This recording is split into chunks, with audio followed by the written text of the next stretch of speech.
समस्या जाम की और निजात कब तक, इसका कोई ठोस ठिकाना तो नहीं है। लेकिन आइए कप्तानगंज में जो मौजूद है और पुनः विकास ट्रस्ट जब कप्तानगंज के विकास की ओर अग्रसर हुआ है तो ये देखना अहम हो जाता है कि ये जाम की जो समस्या है आखिर इसके निजात के लिए जनप्रतिनिधियों ने क्या कुछ किया है, सरकारों ने क्या कुछ किया है और तमाम आला अधिकारियों ने क्या कुछ किया है यहाँ पे लिए।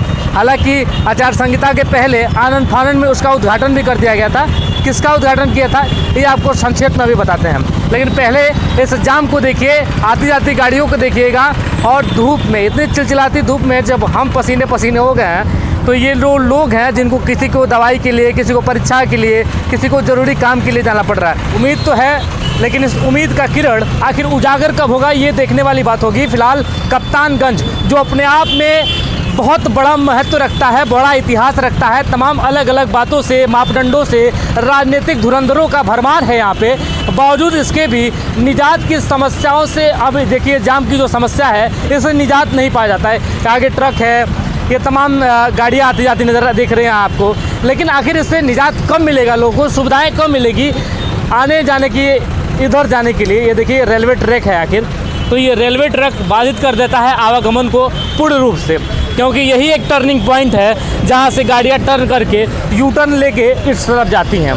तो ये मेन रास्ता है कप्तानगंज का, लेकिन कहीं ना कहीं अब व्यवस्थाओं की भरमार से इतना घिरा है कि यहाँ देख लीजिए कि क्या जनप्रतिनिधि और क्या आला अधिकारी समझ में नहीं आता कि आखिर दोष और दोषारोपण किसको किया जाए। धूप में खड़े मज़ा आ रहा है? नहीं मजा आ रहा है। नहीं मज़ा आ रहा है? किस चीज़ से मज़ा आएगा? हाँ, छाया रहेगा तभी रहेगा। तो ओवरब्रिज के लिए सांसद जी ने उद्घाटन कर दिया था। हाँ किए थे। तो उसके बाद वैसे ही है? हाँ वैसा ही है। चाहते हैं कि नहीं बनेगी? बनना चाहिए। बनना चाहिए। हाँ बन जाएगा। कप्तानगंज की सबसे प्रमुख और मुख्य समस्याओं में आता है रोड। और रोड क्यों आता है, यहाँ आखिर जाम की समस्याओं से भरमार क्यों है ये देखिए। पहले ये तस्वीर को देखिए, समझिए कि पडरौना से परतावल वाली जो रोड है, जब सुभाष चौक से अब आगे बढ़ेंगे और परतावल की तरफ जाएंगे आप तो ये एकमात्र रास्ता है जहाँ से यू टर्न लेके आपको जाना पड़ता है। लेकिन ओवरब्रिज न होने के कारण समस्याएँ इतनी घन्य हो जाती हैं कि जिसका निष्कर्ष और निदान नहीं हो पाता है। आगे बढ़ते हैं और दिखाते हैं कि माननीय सांसद जी के द्वारा उद्घाटन भी हुआ था। आनन फानन में शिलान्यास कह लीजिए कि आनन फानन में किया गया था क्योंकि आचार संहिता लगने वाला था। लेकिन अब देखिए कि ये क्या कुछ होने वाला है, ये आपको बताते हैं। ये एकमात्र मुख्य सड़क मानी जाती है, लेकिन यहाँ पे ओवरब्रिज का निर्माण भी लगभग तय माना गया था। ये देखिए स्कूल के बच्चे जा रहे हैं और लगातार समस्याओं को झेलते हैं। जाम की समस्याएँ लगातार निरंतर बनी रहती है। क्या होता है, क्या समस्या है? इतना समस्या है, दिन भर ढाला बंद रहता है, सब लोग परेशान रहते हैं, धूप में जलते मरते हैं। एक चक्कर जाएंगे ढाला बंद रहेगा, आएंगे ढाला बंद रहेगा। प्रमुख समस्याओं में बहुत समस्या है भैया ढाले के लिए। कितने लोग मरीज मर जाते हैं, ढाला बंद रहते हैं, 1 घंटा मरीज मर जाते हैं भैया। बहुत समस्या है ढाला के लिए। तो इतनी सारी जब समस्याओं को लोग यहाँ के खुद गिना रहे हैं तो बड़े आला अधिकारी, बड़े जनप्रतिनिधि आखिर क्या कुछ कर पाते हैं इसके निष्कर्ष और निदान के लिए, ये जानना जरूरी है। बाइक लेके खड़े हैं, दिक्कत होता है कि नहीं? बहुत दिक्कत होती है। क्या चाहते क्या है? अरे मतलब ढाला बंद होता है, मतलब बहुत ट्रैफिक लगता है, धूप भी लगता है। ओवरब्रिज बनना चाहिए। हाँ बनना चाहिए। मांग है आपकी? हाँ मांग है। आचार संहिता लगने से पहले आनन फानन में यहाँ शिलान्यास किया गया, उद्घाटन किया गया। यही जगह है जहाँ भूमि पूजन किया गया। अब हमारे साथ कप्तानगंज से हमारे प्रतिनिधि मौजूद हैं, इनसे पूछते हैं कि आखिर उस दिन क्या कुछ हुआ था। तमाम जो जनप्रतिनिधि यहाँ आए थे, तमाम आला अधिकारी जो आए थे सुविधाओं को सहज सुंदर बनाने के लिए, आखिर कप्तानगंज में जो विकास की दावाडोल हो रही है, आखिर उसका पोल क्या है, ये इनसे खुलवाते हैं। बताइए सर, क्या कुछ जानकारी है आपके पास? जो ये परतावल से पडरौना को जोड़ने वाली ये राष्ट्रीय राजमार्ग है जी। जिस दिन आचार संहिता लगनी थी, 2 बजे के करीब आचार संहिता लगी और करीब 10 बजे के करीब माननीय सांसद विजय दुबे जी के द्वारा यही इसी स्थान पर जी इसका उद्घाटन औपचारिक रूप से हुआ था। और उस समय NHAI के जो निदेशक थे AK द्विवेदी, मंच से जहां माननीय सांसद जी मौजूद थे, उन्होंने कहा था कि 6 महीने के भीतर हम इस फ्लाईओवर को बनाकर जनता को समर्पित कर देंगे। लेकिन आज इतने 4 से 5 महीने हो गए और चुनाव बीते 2 महीने हो गए और अब तक एक ईंट, एक पत्थर तक नहीं रखे गए हैं।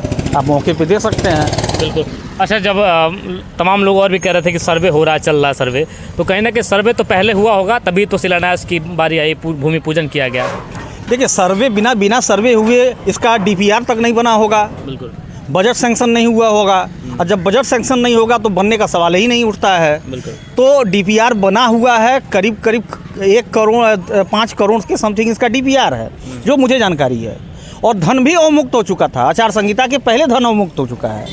इसीलिए तो तत्कालीन निदेशक ने मन से घोषणा किया था कि हम 6 महीने के अंदर बनवा देंगे, लेकिन अब तक वही स्थितियां बनी हुई हैं, एक ईंट तक नहीं रखा गया सड़कों पर। तो सुनिए, लेकिन मूल जड़ क्या है, आखिर कारण क्या है, इसका पता लगाते हैं कि आगे सर मूल कारण क्या है जिसकी वजह से अभी तक एक ईंट तक नहीं रख जा पाई।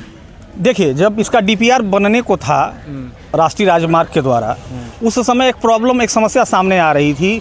जो गोरखपुर से रेल खंड निकलता है, नरकटियागंज एक रूट निकलती है, और गोरखपुर से थावे पटरौना की तरफ एक रेल रूट निकलती है, जिसका विद्युत सप्लाई, जो इंजन का विद्युत सप्लाई है, उसका बिजली सब स्टेशन। देखिए, मैं आपसे कैमरा दिखाना चाहूँगा कि वो सब स्टेशन बना हुआ है।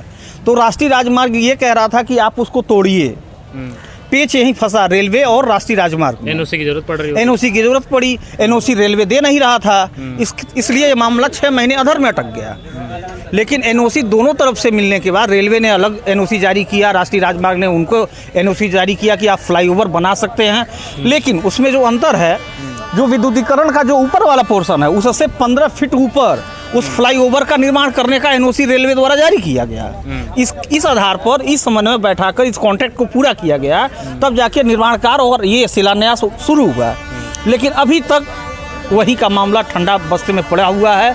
आज 4 से 6 महीने की स्थिति होने जा रही है और सुध दिन लेने वाला कोई नहीं है। मतलब बच्चा हुआ लेकिन ढोल नगाड़ा बजने से रोक दिया गया। बिल्कुल बिल्कुल, कहानी वही चरितार्थ हो रही है। अब लगभग आचार संहिता खत्म भी होगा। ये पीछे जो जाम देख रहे हैं आप, ये देखिए रेलवे ट्रैक है और रेलवे ये ट्रेन जा रही है, और यहाँ के लोग यहाँ, उधर के लोग उधर रुके हुए हैं। हालांकि जरूरी भी है, लेकिन समस्याओं का समाधान और निष्कर्ष, मजबूत एक निष्कर्ष आखिर कब निकल के आएगा, ये भी कप्तानगंज के तमाम जनप्रतिनिधियों के ऊपर छोड़ के जाते हैं। और यहाँ के तमाम जो आला अधिकारी हैं, जो एनएचआई के, जो रेलवे के, और जो यहाँ के जो जनप्रतिनिधि हैं, उनके सब पे सवाल निशान छोड़ के जाते हैं। फिलहाल कप्तानगंज मुख्य मार्ग पर फ्लाईओवर को लेकर चल रहे अटकलों के बीच आखिर कोसी नर्स के सांसद विजय दुबे क्या कुछ कहते हैं, आइए सुनाते हैं। होते होते इसलिए रुक गया, मैंने पूछा था केशव लाल जो एक्सीएन है उस रोड पे, तो उन्होंने बताया कि ड्राइंग में कुछ त्रुटि था। अगर उस समय निर्माण कार्य प्रारंभ हो जाता तो सारा निर्माण तोड़ना पड़ता, ध्वस्त करना पड़ता।